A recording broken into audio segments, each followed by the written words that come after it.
So let's go. Starting again. So what do you do, Juan? You like to unleash the best version of people.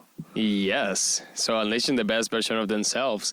I know it's a tricky word because the best version can be different for you, can be different for each and every individual. So what I just ask to every single person, what are your goals? How do you see yourself 6 months from now, 3 months from now? And based on that, what I just do is I create a roadmap that can help you unleash the best version. What do you mean the best version? It can be physical-wise, it can be mindset-wise, and right now I'm tapping into spiritual-wise. So it's not only just about the physical side of your body, it's not only about just the mindset, but it's only more about the deeper meaning that you have inside as a human being and unleashing that passion and that version of you that is always inside of you waiting to be unleashed. How do you go about finding that deeper purpose, the deeper meaning? So I just started to ask some couple questions to the individual, like, okay, how, if money were not an issue, what would you do with your time? How would you then, like, invest it in? Or what would you do if that wouldn't be an issue? Because majority of the times, like, people, they just work because they have to make some money.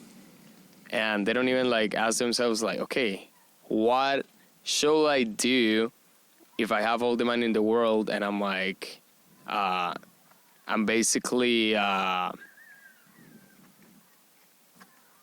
have all the money in the world, I'm basically, what should they do? Like, after the money is already there, what would you do?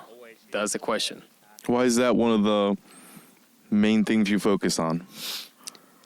I think it's like the first pillar, because in reality, that's the deeper sense that you want to find out. Because majority of the times, a majority of every single day life, we just basically, okay, we have to provide for our family. We just got to make sure we go to school to get a job. And even like if you see like the whole society, like it's all around money, work. Without work, you cannot succeed. Like basically, like what it means, like a successful man is like a man that actually works every single day, that actually have a house, have a family. That's society, like. But there does seem to be some sort of, and first off, I love the fact that you're barefoot right now. I need to join you in that. Feel some grass in my feet. Yes, sir. Oh my God, that feels so right. It's like feeling the sun on your face or a fresh air. It's like, oh my God, my whole body was craving this and I just didn't realize it until now. I tell you, man, it's like, to be honest, like being grounded, like most of the people that don't even realize is like, we have an electromagnetic field. We are electrical. And the moment we just basically like take time to be outdoors and take our shoes off, we just basically like drawing all the energy all the way to the ground, and we feel more relaxed and more into the flow, to the present moment. Interesting. I didn't know. Now I want to look into that. Drawing energy from the ground through electricity? Yeah, so just basically, what you do is like you're basically charged by different things. Like, for example, your computer just irradiate a field, and you get charged. And then you have Wi-Fi. And then you have different electronics around your house that basically make you supercharged. And majority of the times we just spend in our house and we don't realize we just basically supercharged, like, and that's why like we get anxious, we get depression, we get different many symptoms that majority of the times we just have to go outside, put our feet on the ground, and you'll see how the energies just start to release and you're gonna feel more peaceful and more calm. What are some great sources of information if someone wants to look more into this? Definitely. So if you want to look it up, to be honest with you, I have some couple books that I read myself. The first one, that'll be Supernatural by Dr. Joe Dispenza. he really explained the science of our electromagnetic field. That's the guy we were talking about the other day from Impact Theory, right? Yes, sir. Yeah, dude. This guy's incredible, man. Yeah, to be honest with you, because, he was talking more into... He was one of my mentors that actually opened my mind into, like, brain frequency, vibrations, like, the power of your mind. Like, majority of the people, they just go, like... They don't take the time to research a little bit more about the nature, like how we are structured, how we're built. We just think we are only chemistry, and just by chemistry, but just by pills, we're gonna fix everything just happening in our body. But if you definitely open your mind a little bit more and get more into the frequencies and vibrations, you're gonna realize it's just by changing your magnetic field, you're going to start attracting those things in your life. Your health is going to be reflected. Your health is going to be changed. Even like the people or the situations that happen to your life. It sounds super crazy, but you can basically attract opportunities to your life. So it's a deep topic that we can definitely talk more about it. Yeah, I want to dive into. You said Joe Dispenza was one of your mentors. You're big in life coaching, right? Finding the pillars of what it means to live a good life. And that makes me curious. Who are some of your key, do you have key mentors when it comes to learning how to live a good life? Yeah, to be honest with you, I'm super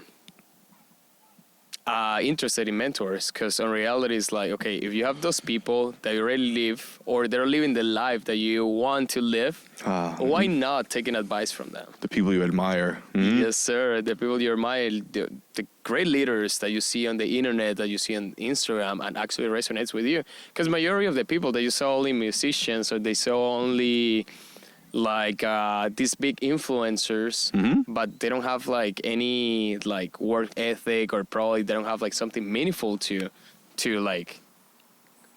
put to the world. But if you start researching those people that they actually you really admire, and they're really impactful and help and serve other people, you're like, okay, I really want to be like that guy. I really want to study him. And I think it's most of the people, they become successful just because they become obsessed about a topic or a field, and then just dive into it so hard and so much that the whole life just becomes surrounding about that, and then become super knowledgeable, and then start to develop different things that can help them, to expand their knowledge a little bit more, and also help other people into that. So that's one of the things that I totally say that is okay, if you want to be successful, just mold a person, and success leave clues. So every single time that you meet a person that is successful, they're going to have different clues. They're going to tell you okay, that's how do I get there? And that's how do I have to be. So molding is really good if you really want to get into the next version of your life and in yourself too, and also succeed in all those areas that you want to succeed. So mentorship is really important, and it's really crucial if you want to grow in different aspects of your life. It's crazy how trustworthy that instinct or that sense is, the sense of admiration, right? I've rarely, it's led me astray a few times. I don't know if it ever has with you, where you admire someone, you see someone as a badass, but then you find out a lot of that was bullshit. And it was largely a facade. But in an interesting way, the very fact that you trusted your admiration sense enough to test it, enough to listen to it for a bit, it's almost, I wonder if it becomes better informed. Okay, I admired this guy, but it turns out, oh no, a lot of it was just showboating and bravado, where I pose, I take the power poses and all that jazz, and I have the smooth talk, but underneath it all is this morally corrupt foundation.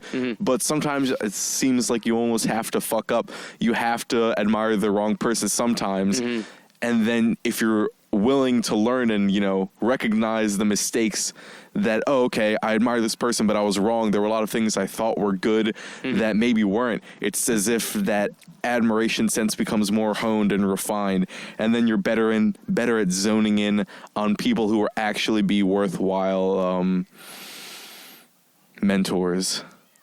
Yeah, that's totally true. I mean, it's like, that's how you actually, that's how your identity just changed. I mean, for sure, I have my mentors, and at the same time, it's like, okay, I'm a firmly believer of what they do, but at the same time, I'm gonna say like, okay, like after researching and after like getting a lot of advice, I'm gonna make my own conclusion based on their opinions, even though that they can be totally right, but I'm like, doesn't follow my philosophy. So that's one of the things of mentorship. Like sometimes, like, okay, you admire that person, and it doesn't fit your ideology of the ideal leader or the ideal example for yourself, which is totally fine, because majority of the times we just basically don't know. And we redefine our mindset into who's going to be the best leader or who's going to be the best possible. But those are things that you are going to find it out along the way and along your what's it called? Your journey, life. Yeah. Your life.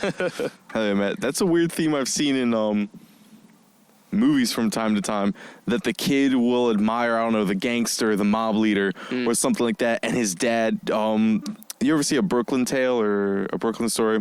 Whatever. The kid's growing up on a block, and he really admires his dad growing up. And there's this gangster on the same street, and he really, really sees him as like God. And his dad's like, "Yo, don't go down that man's path. It's not worth it. People don't respect him or love him. They fear him. Yada yada yada." But then the kid sees, okay, when I'm friends with this guy, people treat me to my face very kindly. They give me free gifts and food. So it becomes like the devil is very attractive sometimes. And in the end, spoiler alert, the guy he admired, there's a lot of good to him, despite a lot of his fucked up views of life and actions. And he dies, and the kid kind of sheds that old part of himself, and then helped him mature to the next stage of being a man. That's interesting, man. Because let me give you my perspective based on your words and the way that you explain yourself. Excuse me. So I truly firmly believe, like Jordan Peterson says, real and very good men can do harm.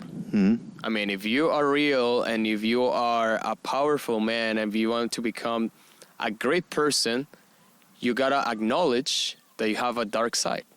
Because otherwise, it's like, who just want like the nice guy and all this stuff? If you ask like every single woman, they're gonna tell you like the nice guy doesn't know no for me, because in reality, it's like, that's a nice friend, on the side, like my buddy, my brother. Something like that, and that's what it happens most of the times. We just. But I want to just real quick just to jump in. And sorry to cut you off, but there was a phase I went through, and I've seen it a lot in shows and movies, where kids begin to understand that. But on the process of understanding that, they become like, oh no, you have to be a dick to girls. Like they go on the other end of the spectrum. It's like, oh yeah, pretend you don't even care about them. Like just, oh yeah, you're not even cool. Maybe even like insult them a little bit. Like, oh yeah, whatever, fuck you. I'm just too cool for too cool for that, dude. Yeah. You gotta like reel back that and level it out as like the gentleman, That's such a cool idea, to be the gentleman. You wear the nice suit and tie, very respectful, but you're a fucking savage if you need to be. I think like that's the whole idea of the hero. You gotta play yourself. It's like, okay, you already know that you can do harm, but you gotta use it for good. And that's how like all the great leaders are at. They know that can do harm. They know that can do like super bad things, but they want to use that power and that energy towards something good. And I think it's like, if you ask like any person, they're going to be like, no, like there is good and there is bad. But in reality, when you keep yourself into a neutral space and know what are your ethics, what are your morals, and if you want to like do something in life, in reality, you gotta play cool with that. You gotta play cool. Like sometimes, like, yeah, I mean, it's like you gotta use that energy for like acknowledging that. Because if you want to be a great leader, you want to have character. If you don't have character, like everyone will just piece. Wouldn't take you that serious. We just take it like, oh yeah, this is another guy. Oh my god, yeah, and then you'll lose the possibilities of your life or impacting and also like truly motivating people. What do you mean when you say character? You have to build your character as like know your values, know what you stand for, know what is your vision? Because majority of the times we just lack of vision, a lack of purpose, and lack of just basically live life without standards. I would say like character and standard has to be sort of like on the same. It's funny that you go back to leadership, and very fascinating to me. I was listening to this great YouTube video, Tony Robbins, on the psychology of leadership. Mm-hmm. And at one point he says that leadership, in his opinion, is the number one skill that determines whether or not you live a good life or not. And not just being able to lead other people, being able to lead yourself in a sense. And the way he described it, I think, was being able to influence people to action, something along those lines. But like, how to make sure you're influencing people from a morally good foundation, right? Gotcha. Because even if that foundation's a little off morally, when you start to build on it and build on it and build on it, it'll be way, way off when you have a huge structure eventually. So like, how to make a great man a good man, you know? I mean, that's the thing. Like, majority of the times we just basically, we just gotta have trust. I mean, and for example, you gotta know yourself first better before you actually dive into anything you want to do in life. Like, know what do you stand for, because otherwise, like, any single person can come to your life and it's like can manipulate you and use you for another purpose or another reasons of life. So that's why it's like, I mean, as you constantly change and you constantly evolve, because that's one of the things, we are not the same that we used to be last week. We're not the same that we used to be last month. I mean, majority of the people, they don't change, but great leaders and great excuse me. Bless you. Great leaders and great innovators and great entrepreneurs, they know that we're constantly evolving, otherwise it's going to be impossible to leave that legacy and also impact more people. So for me, it's like, if you have a clear foundation of what you want to do and what you want to accomplish in life, it's so much easier that it's like that get a mentor and also get the foundation of a leadership. Have you ever, here, real quick. Yeah.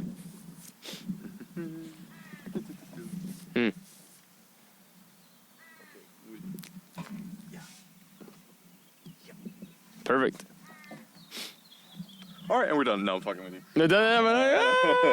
Okay, sorry. I'm just starting. Back to, yeah. Do you like it? Yeah, me too. Okay, has there ever been a point in your life where one of those foundations, one of those fundamental things that you were building on, you found out it was wrong? Oh yeah, most of the times. I think it's like that happens in majority of the people. Do you think it's like, when I was 15, I thought it was just a matter of just making money or just probably like having like luxurious things and all this stuff. And I'm like, yeah, I just want to have all the stuff. When I just turned like 17, and I'm like, then my philosophy just went into like better grades, having the best grades, like definitely is gonna help me out, you know, to have a very good job and degree, and then just pay my bills and then have a family. Then when I just turned 20, my philosophy just changed totally, and then it's like was more focused into job, career, and all the stuff. And then when I just turned 23, 24, then I'm like, okay, that's definitely not the way to go. Like for me, it's like more about impacting, helping people, motivating people, and also have a bigger impact than just only the work that I do and just only for myself and all this stuff. So yes, that's one of the things. And a man is like, I mean, you're constantly like wrong. Do things like you're doing. I mean, for example, like let me give you an example, because I used to be in that church, and even though that you think that you're acting good, sometimes you think that you're not acting 100% good, but in reality, it's just based on the values and based on your philosophy. But let me tell you, yeah, of course, like every single time, I think like every single week I thought I was acting right, but in reality it's like, man, I was acting not totally wrong, but tiny little tweaks that I'm like, what the frick am I doing with my life? Man, Yeah. I'm so often hunting for how to make sure you don't fuck up, essentially, right? Like how to make sure that when I make decisions in life, I'm aligned with the good, the true good. And I'm realizing more and more that to find out what that is, I wonder if you have to really be willing to go down a whole bunch of wrong paths. Like, oh, and my friend's going to bust my balls, Seth, if you're listening. You already know, I don't have to say it, but when it comes to Jordan Peterson again, and never mind, I'll keep that tangent separate for a second, but when it comes to Jordan Peterson for a second, and he describes people trying to achieve the greatest good in their life that's possible, he says that oftentimes you don't really know what it is. You have this super, super low resolution picture of what it is, right? And you're kind of in the darkness and you start fumbling around and moving towards one direction and you're like, is it this? Oh shit, no, not that direction. And it helps you as you fumble around in the dark, it starts to illuminate a little bit more, a little bit more, a little bit clear, a little bit clear. Gotcha. And to really embrace, have you heard him talk about the sacred fool? Oh yeah, totally, man. I mean, if you want to do like something big in life, like trust me, I'm a big believer and a firm believer that you're gonna fuck up probably 90% of the times. And if you're not willing to fuck it up and being the fool and playing the fool at the beginning, you never are going to achieve higher levels of success. However you want to call it, money, relationships, status, car, apartments, houses. You never, if you don't play the fool, if you don't play the funny guy at the beginning, you never are gonna know. That's how you learn in life. And in reality, man, you fire me out with that topic. Go for it, man. Man. Oh, it's perfect. Mm-hmm. Woo! So, yeah, definitely. So, I mean, that topic, man, is like majority of the times we think we have to have the highest grade, the highest grades, or the best video, the best podcast, the best camera, the best car in order to be successful. But in reality, it's like, man, no, you gotta go out there and freaking fucked it up a lot of times. So today I was listening to a podcast of Patrick David. Have you ever heard about it? Successful entrepreneur. He has his company that is called PHP. He sells life insurance. Man, he's super knowledgeable about entrepreneurship that I'm like, wow, this guy is like, man. Gold mine. Wow, like every single video is like providing a lot of value. I know that I'm doing a very good marketing to him. He's not sponsored in this video, in this podcast. Not yet. But he will in the future, maybe. I mean, but to be honest with you guys, so we basically got to play the fool a lot of times. And he was saying is like, it's how, like, if you get two people and one guy is the innovator and the other guy is the sales guy, even though that they both have a very good idea, but like the other guy just sharpen his skills, like the sales guy just sharpen more his skills. And the other guy is like just innovating, like finding the right idea, but it's like, how do I get it out to people? Yeah, something like that. Like he basically have the idea in his mind, and the other guy is just basically action. And on reality, at the end of the day, it's like the guy just put action. He's gonna notice so much faster that the other guy just lives in their heads like, okay, I'm gonna create the perfect thing. I gotta do the perfect marketing. That instead of like, hey, you know what? Let's fuck that up a lot of times, and then let's figure out in the process. The test. Yeah. Mm-hmm. So that's one of the things. And also, like, he just shared the example of Zuckerberg. Zuckerberg, yeah, he didn't have like the great idea, I mean, he just get the idea. Talking about Facebook guy? Yeah, he just get the idea from another guy, and then he just put the code in, and then he's put a sales guy, and that's how he becomes super successful. And I'm like, oh wow, interesting. Yeah, makes me wonder. My brother said he had the idea. Remember, Netflix started by sending DVDs through the mail. Mm-hmm. He even said he had that idea years before it happened, but he just never acted on it. And it's funny because another thing came to mind is some military quote. It's like, it's better than a good plan now than a perfect plan never. Yeah. You know what I mean? Yeah. When you try to dot every I, cross every T, super, super perfect, sometimes that it cripples you because you're just the guy standing in the corner of the dance floor trying to plan the perfect way to go talk to that beautiful girl over there. This perfect plan, and the end of the night comes and the dance floor clears and you never did because you're always so nervous to fuck up that it held you so far back. And another No, continue. it seems like something jumped into your mind. I was curious what you were gonna say. What are you gonna say? Yeah. I was gonna say something else that popped in my head when you were talking about the willingness to fuck up, the willingness to be a fool, and to accept fools, specifically at the start of tasks, right? When you're trying to build traction.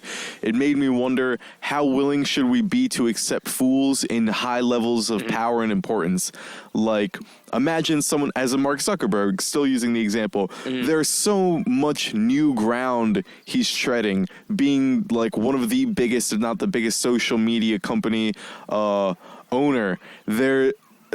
How do you navigate those waters without fucking up? And he catches a lot of flack, and understandably so, right? Like, you want to make sure the people who are influencing heavily your lives and the lives of your loved ones are doing a good fucking job of it and not being too much of a fool. So just now I'm just wondering how much should we allow foolishness in the sense of, I'm trying to do the good, I'm trying to do the right, but I don't exactly know how yet, so I'm fucking up along the way, sort of thing. How much should we accept that in our leaders, I wonder, in like the most powerful of people? Well, I guess you would hope that they're not fools at that point, but fuck, man, even an expert, there's still so much they don't know. That's the thing, is like, if you take like the mindset that you are a beginner, even though that you have years and years of experience, that one of the things that I get from all of my mentors is like, there's a lot of information, like even like experts on topics. That's why like majority of the people with PhDs and higher degrees, they're not financial independent, or they don't achieve like high level of wealth, of money, is because they just only think about like, okay, like being perfect, like having the best degree, having the best education. But in reality, it's like the education of life is more about like human connections, more about like, hey, getting out there, even though that you're not prepared, just freaking make it happen. I know that when you go into a point that you are a leader, and then you're basically like all the people around yourself that are looking at you, that's totally different. You have another level of, it's like, okay, like my actions, there are going to be consequences about it. It's like, it's not a playground anymore, motherfucker. You gotta get things right like 99% of the time, like a surgeon, right? Yeah. And majority of the times, like, people, they don't want this stuff because, I mean, that's a lot of pressure right there, to be honest with you. That's the fucking Spider-Man quote. You ever hear the Spider-Man quote? With great power comes great responsibility. That's totally true. Yeah, man. It really makes me hesitate for a second, or put some more thought into how powerful I want to become. Because what I think of when I hear the quote, great power, great responsibility, you're able to respond to many things. So when you see something that is fucked up, you have way more potential to change it or fix it or fuck it up even more than most anybody else. So if you don't fix it, like So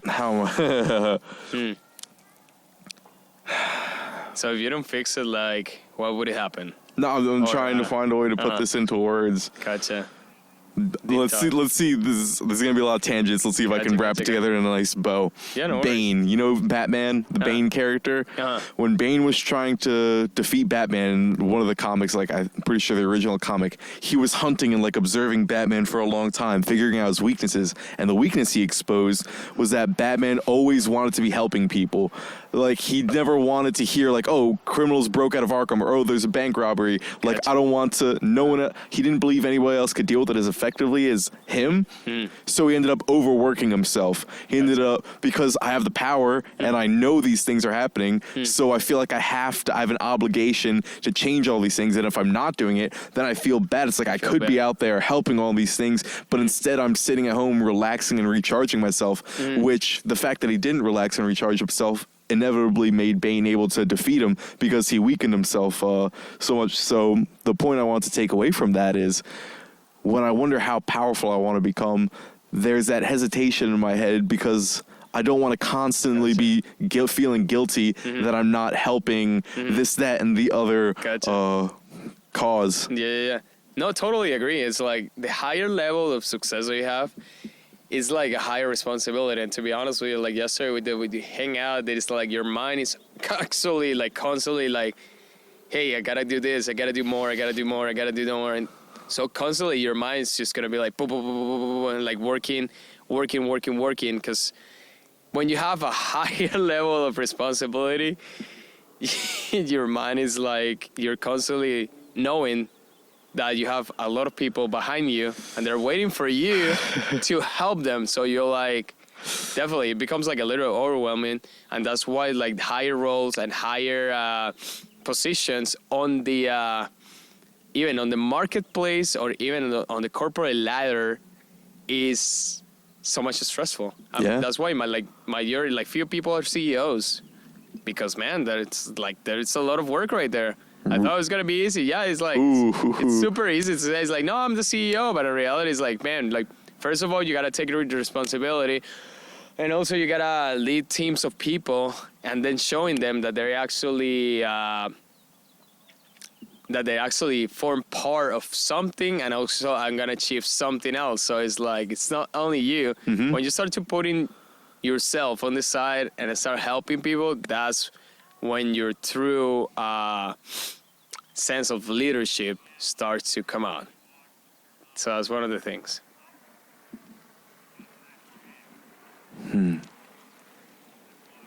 Feeling the pressure, having your sense of leadership come out.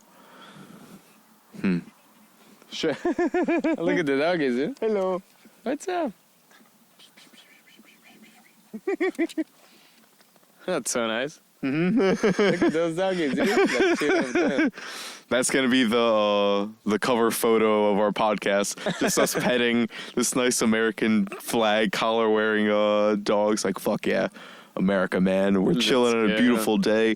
I'm not very worried of someone coming up to rob us or anything like that. We can just have all this nice equipment and this nice conversation. America, we got a beautiful thing here, man. America, yeah, dude. Like the sense of freedom right here and the way that you can do not whatever you want, but it's like you have more possibilities. Like here in North America, it's like the freedom of speech, the freedom of just giving your ideas and sharing that and not being judged. Like definitely that's one of the things that I love from America, to be honest with you. What was it like in Colombia? In Colombia, I mean, like Colombia is a little bit tricky. Like people are so close-minded in that sense. Like people that are like super, like just cultural. Like they're like nice for nature, but in reality, when they see like something like new or something different, they're not gonna be that open for that. Oh my gosh, look at the doggies. What happened? It's a good question. Yeah, that's a great question. Is that might have been my leg? Do you think so? Something beeped. Oh god. Okay, the green light's still on with me. That's connected. That's connected. That's connected. That's still on. Oh my gosh. Okay. Are we good? I I don't know. We don't know. So, All right. And we're back. I think it's like here in America, you have more possibilities, Alex. More possibilities. And it really, truly opened your mind into new opportunities, to be honest with you. Like here is... for people that live here, they complain that they don't have any possibilities, but in reality, like you as an immigrant, you come here, it's like, man, you have all the tools to succeed in this country, and you can make it. That's beautiful to hear, especially from someone who's seen different places, because it's very different, man. It's the view of the life in the world you get when you don't have a point of relativity. Like, you don't appreciate food as much when you haven't been hungry, you know? You don't appreciate music as much when you haven't spent a lot of time in silence, this, that, and the other. I feel like there's definitely a healthy amount of fasting to do. And not just fasting from food, fasting from all sorts of pleasures. Yes, sir. And maybe luxuries and things along those lines. Man, there should be a fucking course, this is my belief, like this in school. Like a mandatory public school course that goes over... the psychological, like a life skills, like a life coach equivalent, just for every student. No, to be honest with you, I think it's like, and that's why it's like, I don't want to talk to that topic. It's super controversial, but I gotta talk it. Hey, as much as you want, man. Don't not do it on my account, but if you don't want to, I understand. That is okay, but I love the controversial waters. Okay. So, in fact, I pressure people maybe a little too much at times. So. You want to pressure a little bit of the age. Yeah, definitely. So, yeah, that's one of the things that I can say, like, okay, society can be a little bit wrong, to be honest with you. Because, like, the reason why is, like, okay, they train us to be more into, like, education and grades than instead of, like, hey, life skills, like, finding the deeper purpose in life, because in reality it's like, man, yeah, you can have a lot of degrees, you can be a high achiever in reality, but majority of the people, they have the higher titles and all those stuff, and they don't feel happy. They just feel like they just invest their life and their all the energy into a title, and then like after they don't feel fulfilled, and it's like, that's a crazy idea. It's a very common story that I've heard a lot growing up, that a lot of the most rich and what we call typically successful people in our society are often very unhappy. I don't know how often it is, but the fact that anybody could be that, have that much money, have that much social status, have a family, all that, and still not be happy. Yeah. Like, bro, Wim Hof had one of the most like sink in my soul points that I've heard, that we can put people on the fucking moon. Like, you look up at the sky and stars, those are the heavens, the cosmos, this world of great wonder and imagination you can't even comprehend and imagine touching, and we can put people on the fucking moon, man. We can send things that can go very close to the sun. We can create atom bombs, and the internet can talk to people thousands of miles away with seconds of lag in between, or milliseconds, but we don't know how to consistently have everyone be happy and live fulfilling lives. Happy, strong, and healthy is the trio that he puts together. Yeah, and reality is like however you define like happiness, because I think it's like happiness for me has another different meaning for you, and in reality, like the meaning of happiness just changed during the day. During your life, as I told you before, we're just basically evolving, and what makes us happy before, because we think pleasure with happiness, but truly happiness is when you being submerged into the present moment, into the feeling of helping, or the feeling of providing value to people. So that's one of the things. And I think like happiness just comes through as like, okay, you live on purpose or you live in survival. Simple. If you live in survival, you're just basically working for something that you don't want to. And you live a stress, and you live a poorly life with poorly relationships. Just to be alive. Yeah, just to be alive is like, oh man, guys, I'm just going to go through life. That instead of like waking up, is like, I have people that they really need my help and my service is like, okay, I'm going to wake up because I really need to. That's on service. You wake up in the morning, let's go. Let's tackle the day. Survival is more like, oh my gosh, I gotta do this. Even though that sometimes you need to push yourself every single day, but when you wake up and you have a purpose, it's so much easier to waking up of your bed, pretty much. The quote, a man with a why can endure any how, or something along those lines. That's so true. I wonder, when it comes to thriving, instead of just surviving, I really wonder what are the key differences. Like, when you imagine, I don't know, single mom, having to raise several kids, doesn't have a lot of money, and this, that, and the other, and they have to grind. Is there a way for that person to thrive despite the incredible pressure and responsibility and stress that they face? I wonder that, man. Like, is there a way to be some equivalent to the Jesus story where you know you're going to be put on a cross and it's going to fucking suck, but despite that, you still have a faith that life is good, even though you're literally getting nailed to a cross, or on the mom's equivalent, sleeping very little, working motherfucking hard, not eating that great, and this, that, and the other. Is there a way, I wonder, to thrive despite that incredible pressure? Or is maybe thriving like necessarily you have to not be in that situation? You have to get out of that situation. What do you think? My thoughts is like, man, like even like hard situations make the best leaders. And I think for me is like, if a woman can show their kids they can thrive and they can also do better, I think she's going to get into a point that their kids are gonna help her when they grow up. So, for example, it's like, I know that she has like 6-7 kids that she have to, I don't know how many kids you told? Just 6 kids? Something like that, yeah. Okay, so 6 and 10 kids. Yeah. I'm so bad with numbers, just kidding. I don't even think, you're good. I don't even think I said a number, just a lot, Well, But yeah, no, so definitely.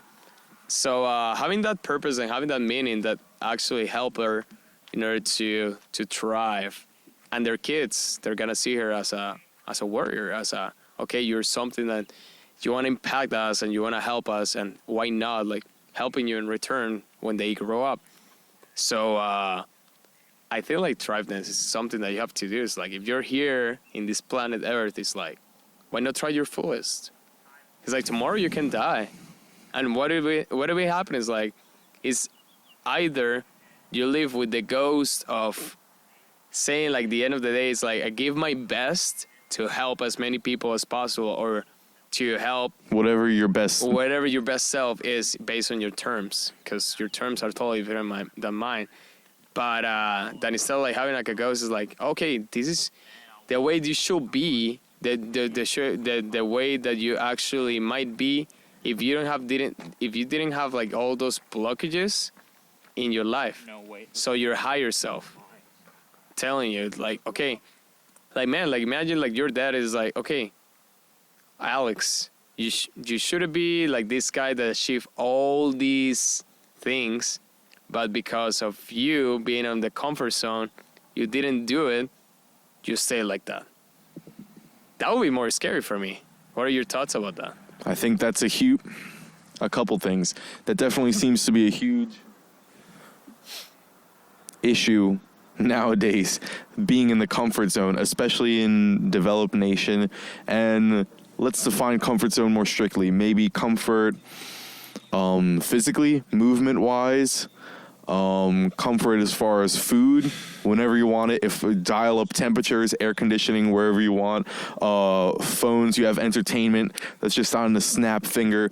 And yeah, man, there is, okay, and I want to pair that idea with this idea of what I feel for me is the ideal lifestyle at the moment. Okay. Which is, and I'm testing it, and there's a lot of errors I have to work out with it, but the Wim Hof lifestyle, or when he was around my age, he was living in a hostel, like 150 some people, they're squatting. They have essentially extreme freedom. They don't really have to worry about money very much. They can playing music any hours of the day, be in the yard naked doing yoga in the morning. No one would give a shit. They would just be like, yeah, man, if you want to create art, be yourself, like be in this environment and do what you want to do. And if that means you spend all day lounging around, okay, do that if that's genuinely what you want to be doing.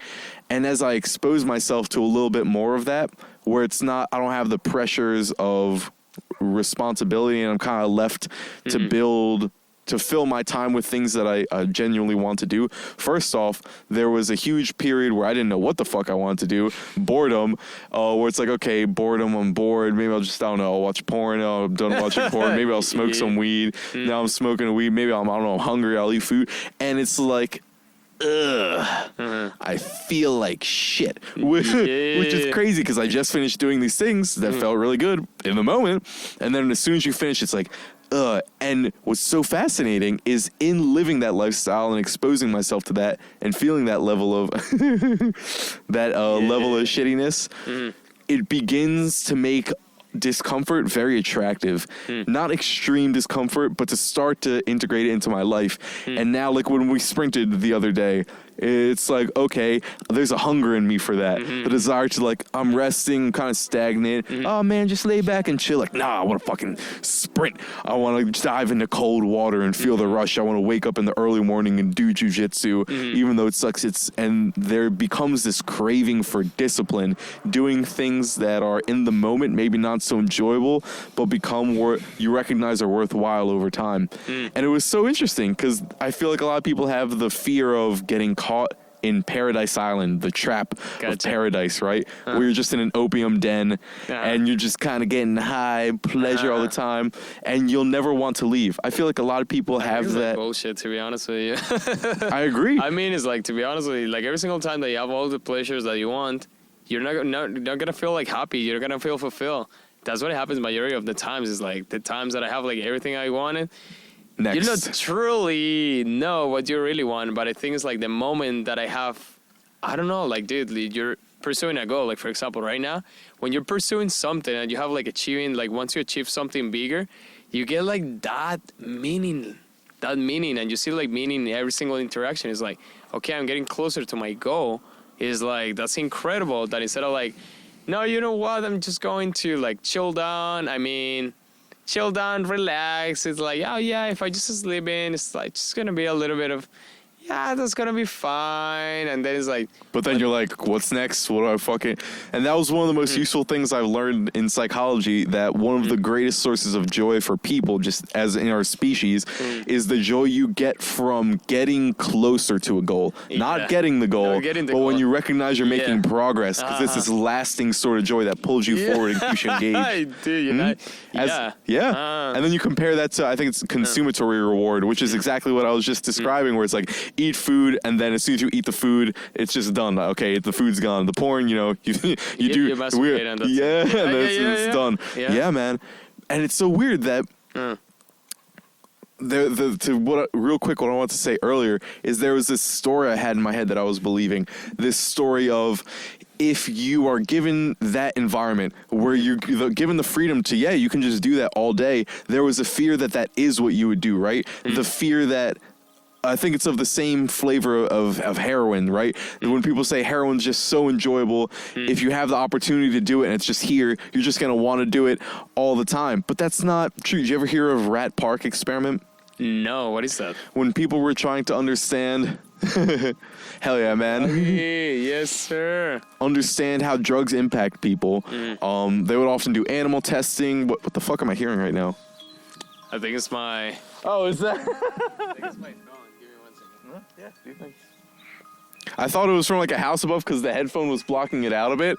I'm like, it's soothing. Is there some wind chime right next to my ear?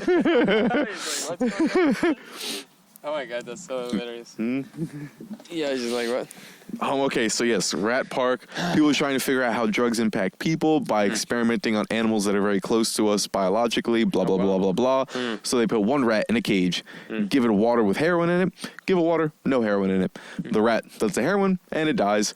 Rat does the heroin, and it dies, and it just keeps doing that. And that was people's understanding of heroin and how it interacts with people. It's just so powerful. If you have the opportunity to do it at all, you'll just do it and abuse it and die. But someone analyzed that experiment years down the road, and he's like, wait a minute. These rats weren't in their natural environment. They weren't surrounded, because no rat lives out in nature fucking by itself in a cage with nothing but water and heroin water. Like, no, they can explore, they can play with other rats. The rats wrestle and they laugh and they can mate. So this guy created what he called Rat Park. And in Rat Park, it's the environment in which rats thrive, right? They can play with rats as much as they want. They have food. They can fuck if they want. They can go explore. They have cool environments. And then they also are given the heroin water and the normal water. Very few rats used it at all, and the ones that used it very little. None of them got addicted, none of them overdosed on it. And that's very interesting when we talk about the pleasure of food, pornography, drugs, whatever. Because addiction, as I'm beginning to realize, not even that, as I realize, it can apply to anything, man. You can be addicted to exercise, you can be addicted to gambling, you can be addicted to food, blah, blah, blah, blah, blah, blah, blah. There's many, yeah. Yeah, and it makes me wonder, so going back to the paradise trap, being afraid I would get trapped in that loop and just get stuck there. But no, it's not what I'm finding. I'm finding that I'm in an environment where it's not quite so torturing that I have this craving for pleasure and relief. So I end up getting caught in that opium den. But how to create, this is something I think about a lot, and I'm sure you do too. How to create that sort of environment where people thrive, a thriving sort of environment in society and culture. What do you think would need to be added into people's daily lives and environments to make thriving easier? To be honest with you, like, first of all, you need some meaning. You gotta find meaning of what you do and why, the reason why you do what you do. That's the first thing. The second thing is like exercise. We're physical creatures. We just basically not used to it. Our physiology is by nature to be outside moving around. We're not basically inside of our house freaking masturbated and watching porn and eating freaking junk food all the fucking day, or Cheetos in your belly and the that's the worst thing that you can do, to be honest with you. And that's why it's like they trick us and they make us freaking what's it called, sick with medication that we think is like we gotta treat depression, we gotta treat anxiety, and we gotta treat all these different areas like diabetes just by pills.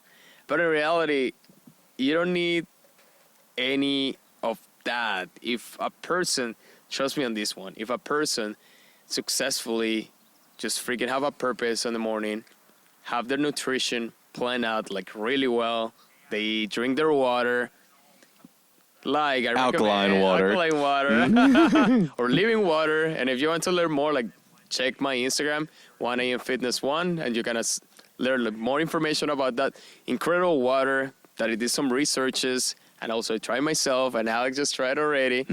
It's incredible, guys, how we're tricked, and we're basically they're poisoning us with different things on our water, and also on our daily lives, guys. It's like our nutrition is truly compromised by different areas, and we're not knowledgeable of that.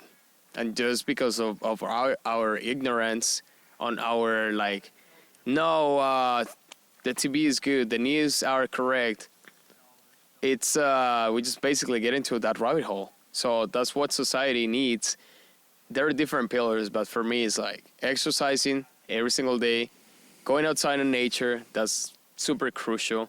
Third one, have a circle of friends that they're encouraging. There are like people that, okay, they lift you up, they motivate you, they encourage you to be a best version of yourself. Because majority of the times we just been, what's it called? Envious. Like we just live in this envious society that if we see like somebody that is doing great, it's like, Fuck that guy. Like, right away, like, what the fuck is this guy doing, man? It's like, I wanna, like, fuck him, like, right away. And that environment of growth, of positive growth, of people that are growing, not people that are starting to stagnant the same. So, books, going outside, spending your knowledge for sure, and exercising is crucial. Nutrition, make sure, like, when I say nutrition, it's not about what you eat, but it's more about, like, the people you hang around yourself with, the information you consume on a daily basis. Oh, that's very interesting. Yeah. To see, like, the thoughts you're exposed to as part of your diet, things like that. Well, I'm sorry, I didn't mean to. No, that's totally fine. So we have, like, around 20 to 40 thoughts. What's going on? 20 to 40 thoughts. Screaming. That's good. Yeah. So we have like 20 to 40 thoughts every single day. So you got. Wait, you say 20 to 40? 40,000. 1,000. Jesus, yeah. 1,000. You're like 40. 40 is like nothing. Like, damn, bro, you're super zen. Clear mind. And just it's like, I want to have your mind, man. Yeah. Imagine just only 40 thoughts in your mind. That would be cool, dude. Yeah, that'd be so weird. What else would we go? It's just blankness, and you're just, I don't know, sprinting, climbing around things, super animalistic, hunting, very instinct. Oh my gosh, that'd be something like that, man. Mm-hmm. And so that's one of the things, dude. Like, I think it's like society, it's bad in that way, and then like the pharmaceutical companies, they're taking advantage from all the stuff, and they just make us addictive and dependent from different things. I really wonder how much people being so susceptible to addiction and having such high rates of addiction, not just to drugs, as we discussed earlier, to many different things, how much of that is done on purpose and how much of that is just an accidental byproduct of the way our society is formed. Like, I wonder, for example, right, the industrial age, listening to some people who study this more than I do, so take that for what it's worth, that we have increased our lifespan, our health, we don't get sick as much, this, that, and the other, but we haven't increased our happiness. So I'm wondering, circling back to our survival versus thriving conversation earlier, I wonder if as a culture we were really focused on survival, making sure lots of people can survive for longer periods of time, and we're at this period right now where we need like a phase change. Like, okay, we got the high levels of survival. More people are surviving now than ever before. Incredible amounts of food. And there's lots of room for improvement, better nutrition, better healthcare, this, that, and the other. But it seems like we need to start aiming our focus a little bit more on Purpose. thriving. Yeah, purpose. Oh, my God, dude. Going... After you. I was going to say, going off on a quick side tangent. Did you ever see Fight Club? Yeah. I really connected on a disturbing level with, in the beginning of the movie, he's on an airplane and he's like, man, I just want fucking anything to happen. Whether even if it's a plane crash and the plane's getting ripped apart, like I just want something to happen. And I was like that after pretty much around my graduation age of high school, after I fucked the leg up, so my purpose was gone. And I was in this floating phase of purposelessness. And that, man, it's not some like, oh, you know, if you want to be happy, find a purpose. It's like, bro, you become dangerous when you don't have that and you're just hungering for something exciting, some sort of adventure to pop off. Yeah. For example, there was a part of me, which I'm not proud to admit, but it's real, that saw Civil War as a game and just wanted it to kind of pop off in this country just so I could have something exciting to do and something clear goal to have. Yeah. Oh, dude, I wanna give you your thoughts on that, but just continue and then I'll put you a little. No, jump in. Okay, sounds good. So yeah, I mean, like, to be honest with you, I used to have like that when I was a teenager. I'm like, yeah, that sense of purpose, man, is like, yeah, you sort of like have a purpose, but in reality, you don't have a purpose and you're like driving. But I wish we have like a zombie war, dude. So, yeah, man, that's an attractive fucking apocalypse. The romantic idea of it, right? You get to fuck, because when people imagine themselves in the apocalypse, they don't imagine they're the ones dying or getting mutilated, right? Yeah, it's like you're the saver, man. Yeah, exactly. The badass. Like, boom, boom, boom. The badass, like chopping those freaking heads. Zombies like they're fucking nothing. Yeah. Yeah, something like that. Not like you're pissing yourself yourself in a closet hoping like the horde doesn't see you. So, but yeah, man, there's a real craving for that. I don't know if it's particularly among young men or what, but I feel that because I love the idea of living in that sort of world. The apocalyptic, I get to hunt for my food, and I'm living back in a community of just, 50, 100 people, which interestingly enough is very close to what people have evolved to live with, that size of community. Gotcha. Always, hunting, right? And that's going back to our evolutionary past, and I feel like those are tied. Like to start adding a little bit more of our human nature to the way we live, and then I think that hunger might dissipate a little bit. Yeah, I was gonna tell you. I think it's like, when you have like the purpose and the meaning. I'm not gonna say like it's every single day is easy, but it's like, man, in reality, when you live with a purpose, it's like you wake up and you feel energized. You feel like that. You feel like, okay, I really need to do that. I'm like, man, I don't gotta say chines and roses every single day. In my career, like for sure you have like your ups and downs, but that's totally normal. But when you are like that, it's like, man, your mind can tell you like X, Y, Z is like, I don't feel like that, but just go and do it. You have the reason, the strong enough why. Yeah. Fuck yeah. I mean, like the zombie apocalypse, that would be cool, dude. Yeah, man.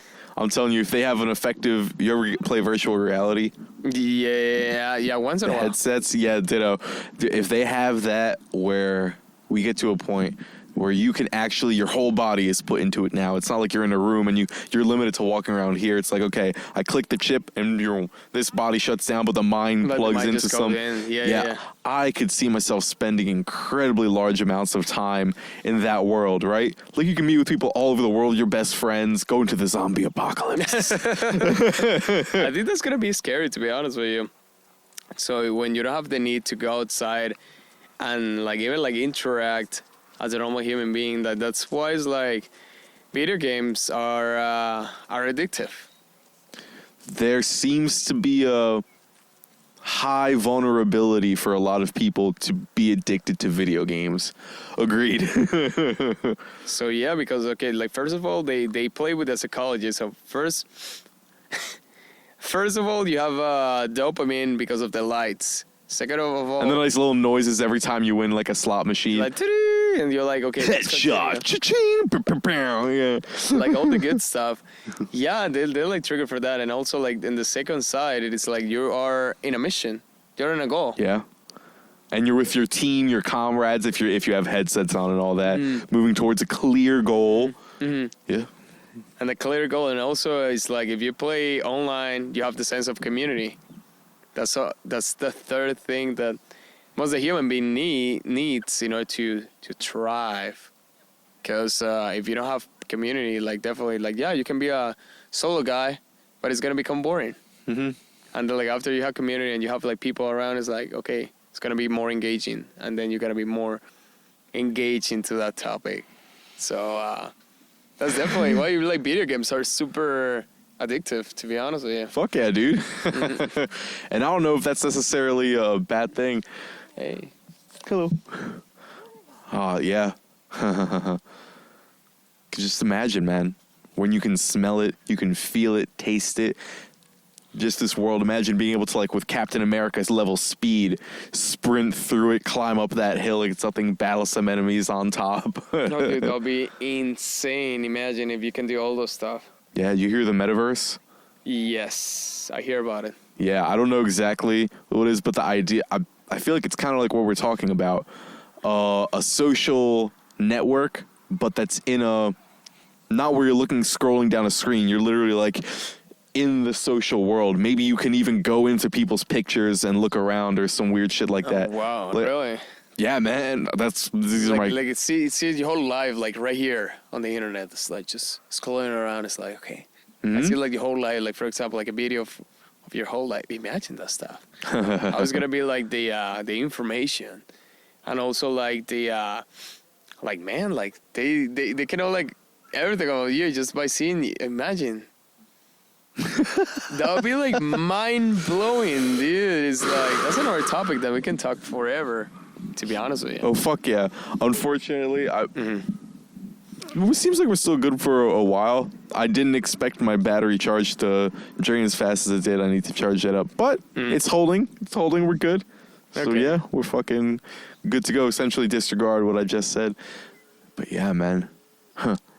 It's going to be interesting to see how meaning gets integrated into this new world, the super technologically based world, people living in virtual reality and things along those lines. The other day I was reading a book about the future of consciousness, this, that, and the other, and there was a pastor, an ex-pastor, who was getting very involved in the VR world, the virtual reality world, and he was creating sermons in the virtual reality world. So every Sunday he could design his own church. So imagine, I don't know exactly how it looked, but you could make this. Imagine a church as big as this field in front of you with the most beautiful designs, churches that are like the size of mountains, things that crazy. And you can go there and you have these. I feel like it would be much easier to get an experience that's mind-blowingly closer to God. And he said the people that spoke with him, since often they were anonymous from all over the world, they'd be much more willing to say very deep topics, bring up doubts they have or some things they were very ashamed of in their life. Yeah. So there's a lot of danger to that brave new world we're heading towards, and there's also a lot of beauty to it, man. I was gonna tell you, it's gonna be super nice, but in reality, it's like, you're already gonna know, like, okay, for me, it's like going back to the basics. Like, we're primal beings. I love to be outdoors. Mm-hmm. I know that I have to be indoors, but in reality, it's like, I'd rather be, like, outside, spending time right here, like we're doing right now. But it's just scary. They can have a lot of addictions towards people, but they can be a thing that actually is going to help us to evolve as a human being. Yes. And when I think of addiction as not this is kind of a story shift over how I view addiction that's happened over the last couple of years. A guy called Gabor Mate. If you want to learn about addiction, he's a great, refreshing view on the topic, where he describes it not as an addictive substance, but rather it's your relationship to the thing that makes it either addictive or non-addictive. Like, there are people who can use heroin in a way that they don't have an addictive relationship to it. Mm-hmm. Maybe they get it from the source of the country, so it's very clean. They're a doctor, so they can measure it out, so it's a very small dose, so it's not dangerous. And they can, because I know of people who do that, and they very sound of mind and body. They're living a very fulfilling lives, at least from what they say, even though they interact with the substance, they use it. So, like, how to remove, you know what, there's a part of me that really thinks addiction is the biggest problem we have nowadays. And when I say addiction, like, what's at the core of that? There's pain. There's a pain you're trying to solve. Yeah. And we're trying to do it in these poor ways, these ways of, like I was saying earlier, with the porn and the food and just the video games and it's like, nah, man, I think we're talking about this meaning. I think that's largely an antidote to addiction. Largely, man. I think, like, a meaning and purpose, like, definitely that's going to be something that can take that feeling away. Because in reality, if you don't have any meaning on life and you don't know exactly what you're calling to do, you're going to feel lost. Yeah. And you're going to feel like... you're going to feel like, I don't know what to do in my life. And that's what happens, like, with majority of people right now, nowadays. People depressed, people with anxiety, and people with that sense, I would say. Because they don't know where to go and what to do in life. And when you have, like, that clear structure, it's impossible for you to drive or have that positive emotions. That's what Jordan Peterson says. Just get a path and then just go towards it. It doesn't matter if it's bad, if it's wrong. It's like, just get only one path and just make the best out of it. Like we were saying earlier, if you start to mess up and you realize there were some problems with it, then you adjust and you keep moving forward. And I had this idea for so long that purpose in life, right? It has this feel to it. This sort of, it has to be this cosmic movie-esque, super dramatic journey. It's like, nah, man, just, I don't know, going to jiu-jitsu, a martial arts class, and have that be a purpose for a while. Like, oh, I'm lost. Okay, maybe I'm going to do this competition in a few months in jiu-jitsu. That's plenty of purpose to get you started. Now you're going to be moving. You're going to be exercising. You're going to be interacting with people. Some of the nicest people I've ever met, really, in any jiu-jitsu gym. What's going on? Who knows what the fuck they're... I don't know if the shots or they're dropping like dumpsters because a dumpster truck could be lifting. Yeah, like something like that. I don't know. Hopefully not shots. Just oh god. They'll be like, oh my gosh, what's going on? We have to finish the podcast. Why are you running, Juan? Imagine if like someone just get like a crazy guy, man. Yeah, It'd be hilarious. No, it wouldn't. No, it wouldn't. It wouldn't be. It would have been like, run, Alex, run. Alex is like, the leg falls off halfway through. I'm running on my Jesus Christ. oh my gosh, that's gonna be hilarious, man. Oh, it's so fucked up. It's funny. Yeah. Oh my gosh. Hey, how's it going? Oh, yeah. Good. Yeah, so but yeah, man, that purpose can be found in such simple things. Like, I had this idea, it had to be so dramatic. But no, I'm just fucking, I don't know, learn a new skill, learn how to cook. What did you like to do as a kid? Oh, I like to dance all the time. Start dancing just a few times a day. Have that be part of your purpose of life, to get good at it, and then it'll bring you this joy, and now you're more energized with joy, and now I can start looking into a little bit more of my passions and what I care about, and I have more energy and focus to do that. And then it starts to build this virtuous cycle, this like snowball. Yeah, I mean, if I share a little bit more about my story, it's like, I used to be a personal trainer. I used to work in different gyms, and then like after it's like, hey, I want to do it on my own. So I decided to become like to create my own business a year ago. Even though that I'm like, I don't even know what I'm gonna do. It's a new market, and there's a lot of competitors. But I was like a clear intention, a clear goal that I have in mind. I'm like, okay, I'm just gonna do this. And then during the way, for sure, you get adjusted. It's like, yeah, for sure, you got to have ambitious goals and bigger goals at the same time. But, like, to be honest with you, I don't know. It's like, I just call it God, because they put the people and the places on the right spot, and then you continue growing, but you got to trust. You got to see like that now, and you got to be like, okay, this is my purpose in life, and then just adjust. And then it's like, okay, I know that I can do the physical, and then, like, after the physical, it's like, okay, how do the mindset? And then it's like, and then like the nutrition, you can get into gut health.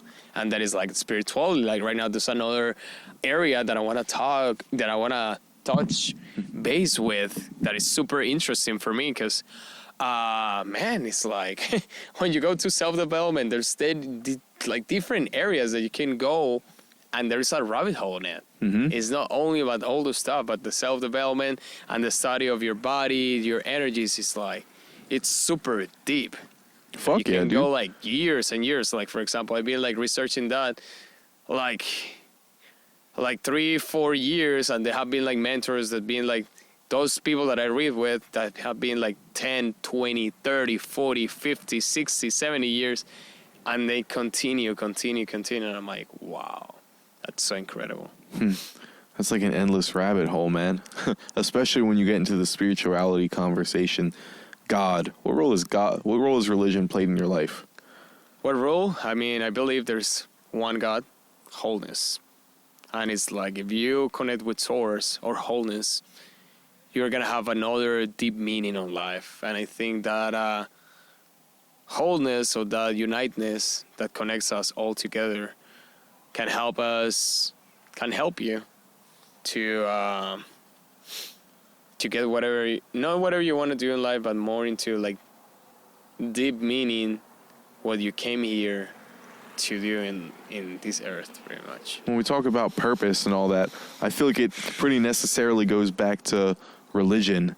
Like, I've heard that people have a God-shaped hole in their hearts, and it seems to be to have a lot to do with science clashing with religion, because a lot of the religious interpretations have been so literal. But now when you try to apply scientific method to these literal interpretations, it starts to like shoot out the kneecaps, a lot of these religions. So we're in this phase of like, I don't really know what to believe. What am I here for? Like these huge questions. What is the purpose of life? The meaning? And then people are just kind of lost, floating. And then, I don't know, maybe that's why people are more susceptible to like a QAnon or a radical Islamic group because they want that. Oh my God, I hear this thing. These people are so passionate and they have such a clear, focused mission, and it applies to me. It applies to my community, my family, the world, the future, God. It's all these things. It's so important, gotcha. And it kind of makes people more susceptible to bullshit.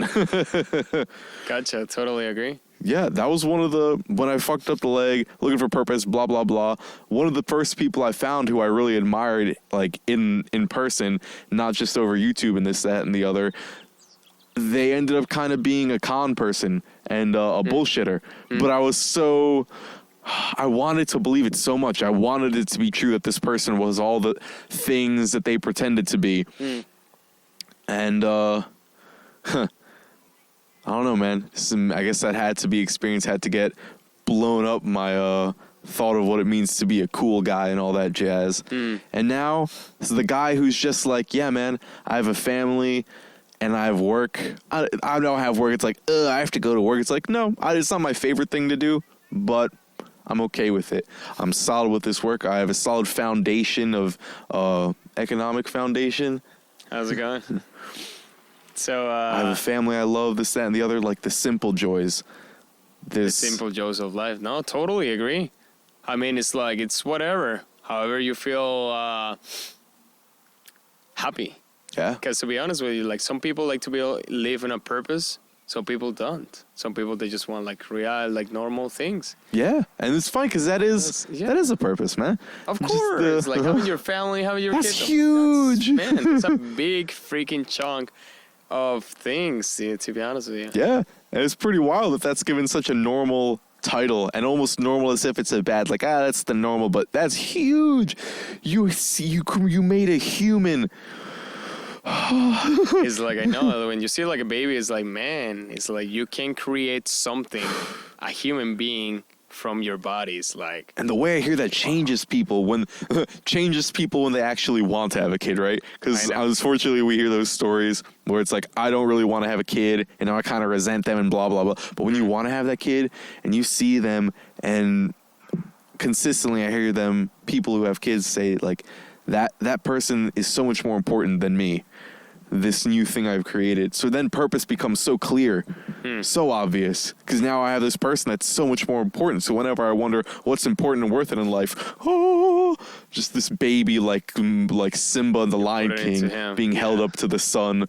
Of course, dude. That's one of the things. And I think it's like they give you like a deeper sense of meaning when you have kids, when you have son. But if you don't have like nothing like that, like, for example, you're like me, that I don't have any kids. But I have my clients, my students. Your community. My community of people, too, that actually depends and requires me. So that's another sense of purpose. You're like, okay, it's not for me anymore. It's not for the society right now. It's just for them, too. So you have some people relying to you. So it's sort of like the same analogy of the father and the son. Yeah. You gotta take care of them. Your family. Yes, sir. Fuck yeah, dude. Okay, all right. I'll move over to something a little darker, and if you want to leave at any point, just let me know, and we'll be good to go. Perfect. It is... Oh, wow. Oh, wow. Yeah. Okay. What time would you like to be out by? And any time is fine? 6:30. 6:30? All right, and you said 24? All right. So one last big question. I'll turn you something a little darker, but we'll see if we find some light in this darkness. What is one of your biggest regrets that you're willing to say on camera? On camera, the biggest regrets? Not starting earlier. Not starting earlier. Starting what? My business or anything in life that you want to start. If you want to do it, anything that you want to do in life, start it right here, right now, because tomorrow is not guaranteed. And that's how I decide to hold these people. That's one of the things. And also one thing that I regret, that's a deep question. You got me thinking, man.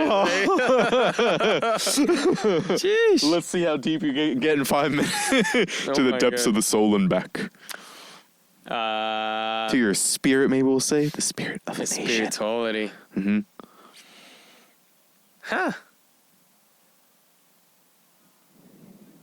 When you don't care enough. I mean, like sometimes you become careless. That's the moment that you actually regret. So care about everything you do in life and care about people around you. Because sometimes you become super careless. That happens in the past for me. And it's not fun. Yeah. It's not fun, like, to be honest with you.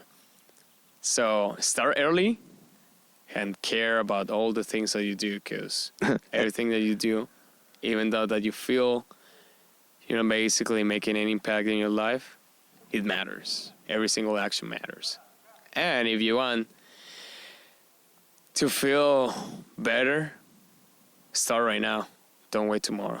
And it's cool how those two connect, because I feel like if you care about life, if you really respect it and appreciate it, then you'll start right now. So what does it take to respect life, to appreciate it, to care? Interesting.